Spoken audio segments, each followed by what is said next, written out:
কুমিল্লায় নির্বাচনী জনসভায় অংশ নেবেন জামাত আমির ডাক্তার শফিকুর রহমান। সেখানে আছেন সহকর্মী শফিক মুন্সি। সরাসরি যাচ্ছি তার কাছে।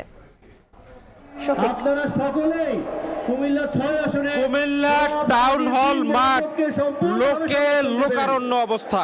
আমি যদি এই মুহূর্তে দেখাই আমার পিছনে কুমিল্লা টাউন হল ময়দানে কয়েক লক্ষ মানুষের জমায়েত হয়েছে এবং তারা এসেছে 11 দলীয় ঐক্যের আহত আজকের যে কুমিল্লা টাউন হল ময়দানে তাদের যে নির্বাচনী জনসভা সেই জনসভায় যোগ দিতে।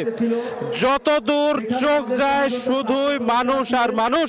এবং আমরা যে বিষয়টি জেনেছি যে এই আজকের যে জনসভায় সেই জনসভায় প্রধান অতিথি হিসেবে কিছুক্ষণ পর এখানে আসবেন বাংলাদেশ জামায়াতে ইসলামের আমির ডাক্তার শফিকুর রহমান এবং তার চট্টগ্রাম বিভাগীয় সফরের প্রথম দিনে আজ তিনি কিন্তু এই কুমিল্লার আগে ফেনী, নোয়াখালী এবং লক্ষ্মীপুরে জনসভা করেছে এবং তারপর সর্বশেষ আজকে দিনের কর্মসূচি হিসেবে এই কুমিল্লা টাউন হল মাঠে এই জনসভায় তিনি অংশ নেবেন। এই জনসভায় তিনি বক্তব্য দেবেন।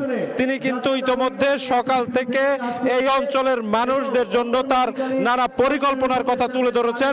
বিশেষ করে ফেনী নোয়াখালী এলাকায় যে প্রতি বছরই বন্যার একটি সমস্যা দেখা দেয়, যেটি ভারতীয় পাহাড়ের ঢলের কারণে আসলে উৎপত্তি হয়, সেই জায়গাটি উনি চিহ্নিত করেছেন এবং উনি বলেছেন যদি বাংলাদেশ জামাত ইসলাম ক্ষমতায় আসে তবে দ্রুত ফেনীতে বাঁধ নির্মাণ করা হবে। লক্ষ্মীপুরে কৃত্রিম যে মৎস্য প্রজনন কেন্দ্র যেটি এশিয়ার মধ্যে সবচেয়ে বৃহৎ সেটি তিনি পুনরায় চালু করবেন। তো আঞ্চলিক বিভিন্ন বিষয়ের তিনি আলাদাভাবে দৃষ্টি দিচ্ছেন এবং আজকে এই শেষ চট্টগ্রাম বিভাগীয় যে সফর আজকে শুরু হলো তার শেষ কর্মসূচি হিসেবে কিছুক্ষণ পরেই এই কুমিল্লা টাউন হলে তিনি বক্তব্য দিবেন।